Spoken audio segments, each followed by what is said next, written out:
তিন দিন ইসাল সাহেবে যাবেন তো? বলুন ইনশাআল্লাহ। এবারে তো আবার রোজার মাস পড়ে গেছে।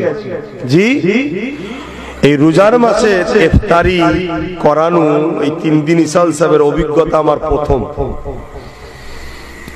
এর আগে কখনো ইফতারি করানো হয়নি, তাই প্রথম।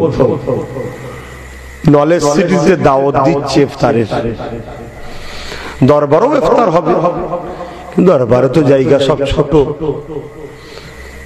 তারপরেও যদি আপনি দরবারে করেন আলহামদুলিল্লাহ। যদি মনে করেন নলেজ সিটি ফাঁকা জায়গায় চলে যাবে, গিয়ে ইফতারি করবেন, তবে কিন্তু একটু আগে আগে যেতে হবে। কেন, এটা অন্য টাইমের খানা খাওয়ানো নয় যে একটু দাঁড়ানোর পরের পাতে দেবো, একটু অপেক্ষা করুন, ভাত চাপানো আছে।